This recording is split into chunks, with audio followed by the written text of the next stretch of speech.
Join Sid for this edition of It's Supernatural. Bienvenue, Saint-Esprit. En ce qui me concerne, tu es l'invité le plus important. Je te demande, Saint-Esprit, de couler et d'avoir une liberté totale avec mon invité Chris Reed et moi-même. Chris, comme vous le savez, je ne fais pas d'émission sans le surnaturel. Je suis absolument fasciné par l'authentique surnaturel de Dieu. Et chaque personne a un don légèrement différent. Le même don, mais légèrement différent. Des dons répertoriés dans la Bible. Et l'une des choses que j'ai remarqué chez vous, dans un service, c'est que vous avez décrit un rêve que quelqu'un a fait alors que vous ne connaissiez même pas son nom. Vous ne saviez rien de lui et vous avez décrit en détail quel était son rêve. Comment ce don a-t-il commencé en vous? J'ai vraiment commencé il y a probablement 4 ou 5 ans. Je fonctionnais avec des paroles de connaissance pour la guérison et la délivrance et des choses spécifiques comme les prières que les gens ont priées ou les expériences qu'ils ont vécues. Mais ensuite, j'ai commencé à avoir des visions de ces choses-là, des expériences uniques.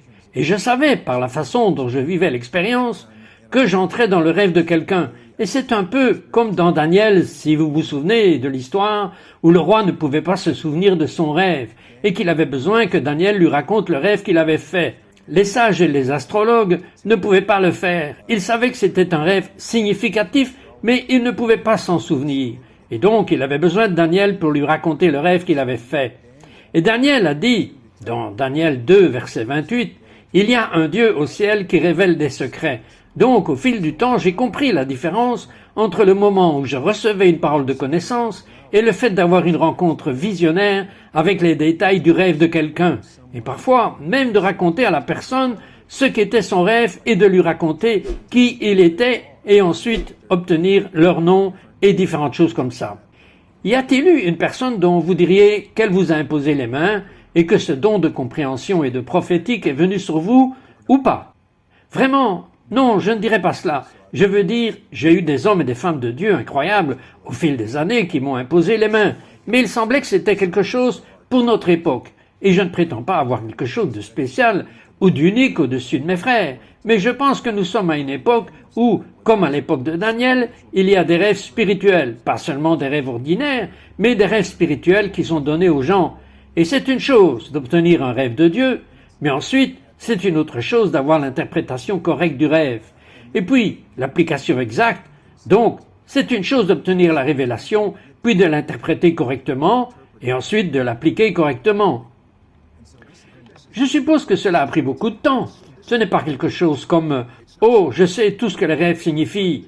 Il a fallu beaucoup de temps à Dieu pour vous faire confiance avec cette révélation avant que vous la receviez.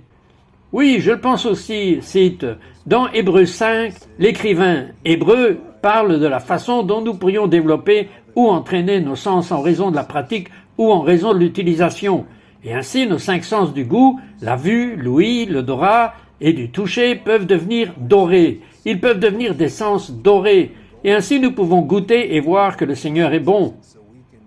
Nous pouvons voir dans l'esprit, nous pouvons entendre l'inaudible, voir dans l'invisible et ressentir l'intangible. Et c'est l'une des raisons pour lesquelles je crois que, connaissant les secrets du cœur et auxquels on ne peut pas penser quelque chose de plus qu'un rêve que quelqu'un a fait, qui est une prophétie qui se produirait dans les derniers jours, et selon laquelle les gens auraient des rêves et des visions, d'Actes 2 et Joël 2. Et donc, je pense que lorsque vous êtes dans une réunion et que Dieu donne des rêves spécifiques sur l'endroit où les gens sont, certaines couleurs et les choses qui se sont produites, nous en avons mis beaucoup, comme sur la chaîne YouTube de Chris Reed Ministries, afin que les gens voient que ce n'est pas seulement une chose rare, c'est une chose que Dieu augmente surnaturellement. Et nous ne pensons pas que nous sommes Daniel ou un personnage de la Bible, parce que Dieu est le même, hier, aujourd'hui et éternellement. Et il veut faire ces mêmes choses aujourd'hui, surtout dans une période du genre de Daniel 2. Et vous avez eu une série de rêves récemment qui ont à voir avec les États-Unis d'Amérique, le futur, etc. Et moi, j'aime quand je vous entends parler de cela, parce que je regarde ce que Dieu dit à travers vous, et je vous entends dire que vous l'abordez très humblement. Vous ne l'abordez pas de manière arrogante. J'aime bien cela. Vous savez, la Bible dit que nous sommes en partie, nous prophétisons en partie, nous voyons en partie, Je pense que la plus grosse erreur que chacun d'entre nous pourrait faire, c'est d'essayer de savoir, comme si nous savions en idiot, ou si nous prophétisions en idiot, alors que nous ne pouvons connaître qu'une partie. Et bien souvent, il me donnera un morceau. Il vous donnera un morceau, il donnera un autre morceau à quelqu'un d'autre. Et lorsque nous nous coordonnons et nous réunissons, nous pouvons obtenir une véritable intelligence spirituelle. Laissez-moi vous donner juste un exemple de 30 secondes, s'il vous plaît. Ici, à Morning Star Ministries, lors de notre service du réveillon du Nouvel An, c'était en fait le 30 décembre, j'exerçais mon ministère ici à Morning Star. Et j'ai dit qu'il y avait quelqu'un ici qui a fait un rêve la veille de Noël. Et vous avez rêvé que vous étiez dans un endroit spécifique de la ville de New York. Et vous avez vu cette attaque terroriste se produire. Et cet homme s'est levé. Il a dit oui, c'était moi. Et je lui ai prophétisé, juste là pendant la réunion, j'ai dit, vous allez voir plus que cela, parce que c'est quelque chose qui augmente. J'ai dit, vous allez avoir une visite, et Dieu va vous montrer des choses plus spécifiques, afin que vous puissiez faire un contre-terrorisme, pour que nous puissions empêcher ces choses de se produire, et donner l'intelligence spirituelle appropriée aux autorités compétentes, pour l'empêcher. Le lendemain, il est venu à la réunion, et je n'avais jamais rencontré cet homme de ma vie. Mais il a dit, Chris, vous savez, vous m'avez parlé du rêve que j'ai fait le 24 décembre. Et il ne m'en avait jamais parlé. Il a dit, devinez quoi, hier soir, après que vous m'ayez dit cela, j'étais dans la chambre d'hôtel ici, à Heritage, où est l'étoile du matin, et vous êtes entré dans la pièce.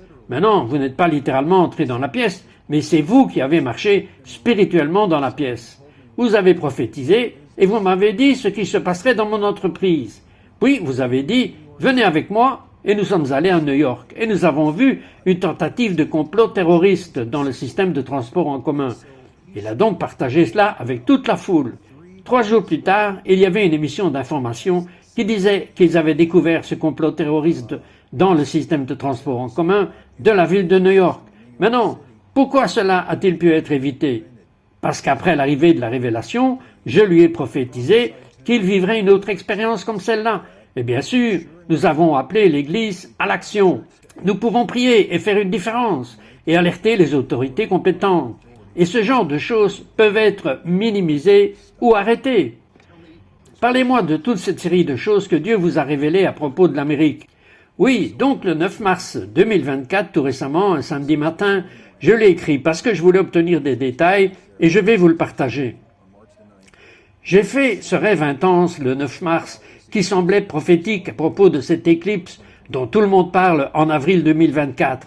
Et dans ce rêve, j'ai vu cette éclipse être comme un marqueur dans le temps qui déclencherait le début d'un éveil spirituel, un éveil national, un éveil qui se produira ici, en Amérique.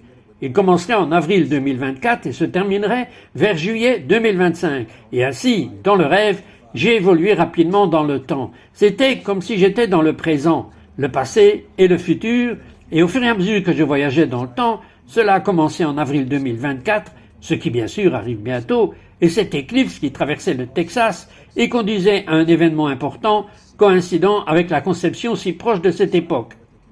À ce moment-là, il y aurait un événement important qui annoncerait que nous le verrions dans les nouvelles, dont nous en entendrions parler, c'est-à-dire à l'époque de cette éclipse que cette conception métaphorique coïncidente a commencé, ou la renaissance de l'Amérique, pour ainsi dire, et donc quelque chose se passerait en avril pour que nous sachions sur la scène mondiale, sur la scène nationale, ce qui s'est produit. Et puis environ 4, 5, 6 mois après le début de la grossesse, métaphoriquement parlant, il y aurait des points de naissance qui frapperaient la nation juste avant les élections à venir en novembre. Maintenant, nous savons que les élections auront lieu en novembre 2024, et je n'ai pas vu qui gagnerait les élections, et je ne veux pas prophétiser quoi que ce soit que je ne connais pas clairement du Seigneur. Je ne me suis pas soumis à d'autres pour l'examiner, mais ce que j'ai vu était une fausse naissance. Un événement traumatisant a tenté de provoquer une naissance prématurée, comme la surprise épique d'octobre, et cela ne doit pas nécessairement être en octobre, mais parfois, vous savez, août, septembre, octobre, juste avant les élections, qu'il y aurait cet événement important qui rappellerait historiquement ce qu'on appelle la surprise d'octobre. Maintenant, cela va intensifier la division de l'Amérique. Cette chose, avant les élections, va intensifier la division à un niveau effrayant. qui durera de la fin de l'été au début de l'automne 2024 jusqu'en juillet 2025. Excusez-moi, quand vous dites division, que voulez-vous dire? Une division qui s'intensifie, politique, spirituelle, une division en Amérique qui est déjà là. Elle est déjà prononcée, mais quel que soit cet événement préélectoral ou quoi qu'il arrive, elle prononcera ces divisions et hostilités encore plus, et cela atteindra un niveau effrayant. La partie suivante du rêve cite « s'est étrangement déplacée avant ma naissance ». C'était en 1968, et en 1968, on m'a donné ce vieux journal qui me rapportait les assassinats historiques de Bobby Kennedy Sr. et Martin Luther King Jr. lors de la Convention démocrate de Chicago en 1968. Comme je l'ai dit au milieu de tout ce chaos, l'Amérique s'éveillait à la corruption intérieure et au besoin réel d'une restauration. Et c'était comme une secousse économique, une secousse financière, une secousse politique et une secousse spirituelle. Ce qui m'a marqué, c'est qu'on m'a remis ce journal qui m'a parlé de ces deux assassinats survenus l'année de la Convention démocrate de 1968 et par coïncidence, la Convention démocrate de 2024 a également lieu à Chicago, donc en 1968 et nous sommes maintenant en 2024. Maintenant, le rêve est entré dans une troisième phase et il sera terminé en juillet 2025. Maintenant, cela aurait été que le bébé a été conçu en avril 2024. Et 9 mois plus tard aurait été la naissance en janvier 2025, ce qui est évidemment le moment où nos inaugurations ont lieu. Mais du 24 avril au janvier 2025, et voici donc ce que j'ai vu dans le rêve. J'ai vu le bébé naître et le bébé était enveloppé dans un drapeau américain. Mais même s'il est né, il a dû être placé dans une couveuse, comme à la maternité, parce qu'il avait besoin de soins continus, parce que même si la naissance avait eu lieu au bon moment, elle avait dû avoir lieu 2 ou 3 mois avant. Mais il est ensuite né en janvier. Mais il était dans une couveuse de janvier à juillet 2025.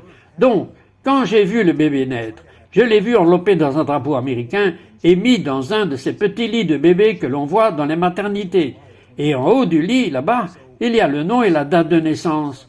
Et j'ai vu janvier 2025 et le nom du bébé était Amérique. Donc, c'était une renaissance de l'Amérique. Et j'en suis arrivé à cette conclusion, cite, que ce rêve dépeint un éveil. Cela commencerait en avril 2024, coïncidant avec une grossesse douloureuse et traumatisante de 40 semaines. Un événement traumatisant déclencherait le chaos avant les élections, qui dureraient plusieurs mois. La naissance aurait lieu en janvier 2025, environ 2 mois après les élections de novembre, exigeant le soin du bébé né en janvier dans une couveuse jusqu'en juillet 2025. Maintenant, la Convention de Chicago de 1968, une partie du rêve semblait m'indiquer une menace d'une prochaine tentative d'assassinat ou de plusieurs tentatives d'assassinat.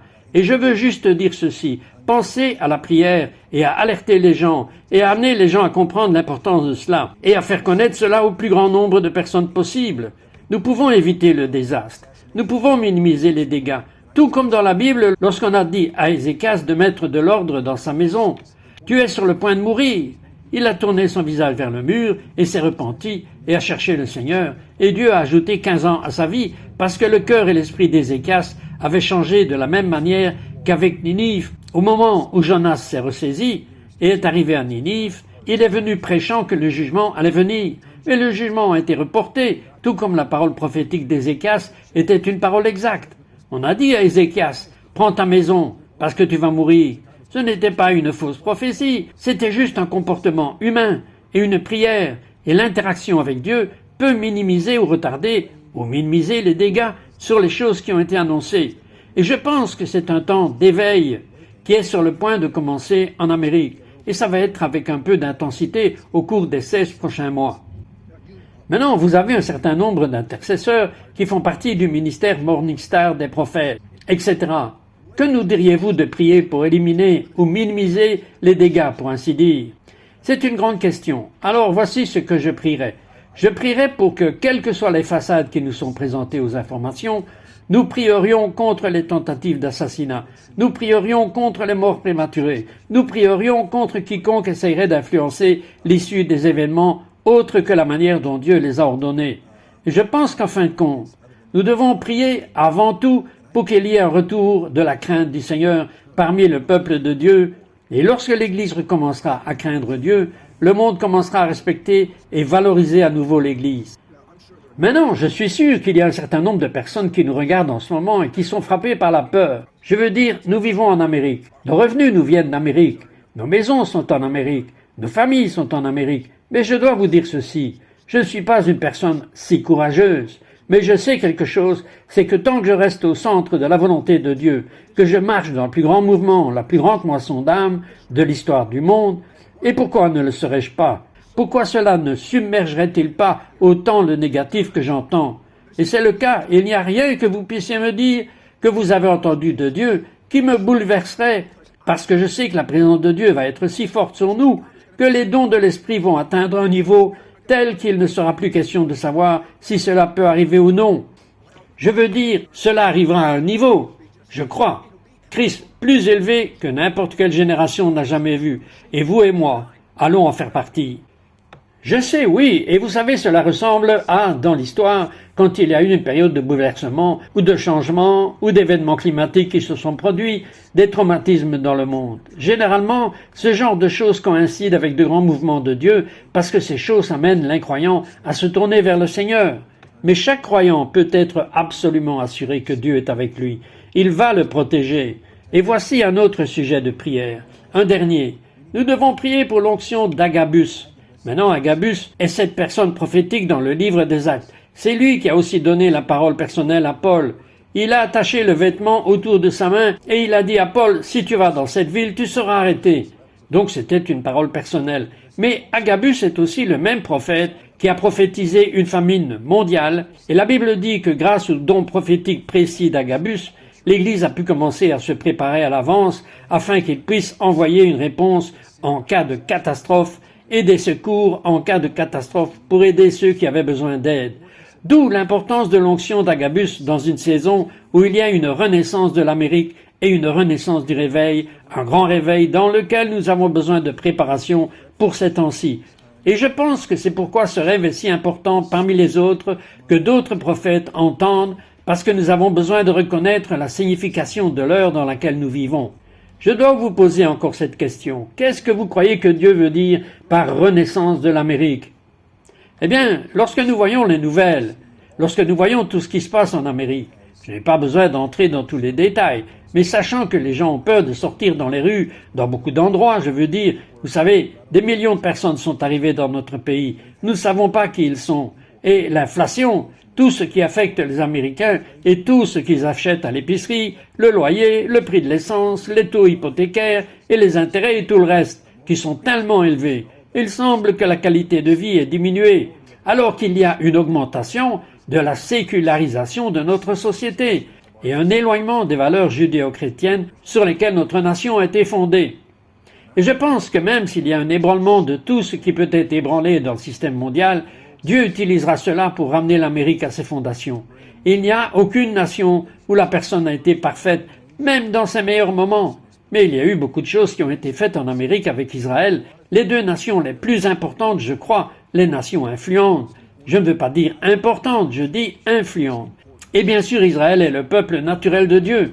Mais je dirais simplement qu'il est plus important que jamais que l'Amérique revienne à son droit de naissance. Rappelez-vous qui nous sommes, ce que nos fondateurs ont dit, et les idéaux qui ont fait de nous la plus grande république de l'histoire du monde pour promouvoir l'Évangile. Envoyer des évangélistes pour imprimer des documents, à envoyer dans le monde, afin que soit restaurée cette liberté individuelle, la liberté et la responsabilité personnelle dans une économie libre. C'est la clé de la récolte mondiale de la fin des temps, car Dieu a besoin d'une nation et je pense donc qu'il est important que Dieu fasse renaître l'Amérique et la remettre sur les rails afin que nous puissions nous préparer à la récolte qui va être historique. Christ, priez simplement pendant que le Saint-Esprit vous inspire sur nos téléspectateurs en ce moment. Père, je prie pour chaque personne qui a regardé cette vidéo ou partagé cette vidéo. Je prie, Père, au nom de Jésus, pour qu'aucune peur inutile ne les envahisse, mais une confiance de préparation, parce que la préparation n'est pas la peur. Seigneur, je te demande d'apporter de la clarté. En fait, je crois que, comme je le dis en ce moment, il y a quelqu'un qui a fait un rêve très similaire à la même date, le 9 mars. Le matin du 9 mars à propos de la renaissance de l'Amérique. Et le Seigneur le confirme dans les rêves et dans le témoignage de plus d'une personne. Il le confirme dans plus d'un témoin. Je te prie, Dieu, pour que ta voix devienne si claire dans les jours à venir, avec ce que tu dis, avec ce qui s'en vient, que plusieurs personnes entendront exactement la même chose, et donc l'évidence sera indéniable quand tu parles clairement sur un sujet. Ouvre les oreilles et les yeux de nos cœurs pour que nous puissions voir, que tes brebis puissent écouter, suivre et connaître ta voix. Au nom puissant de Yeshua, bénis ton peuple. Amen.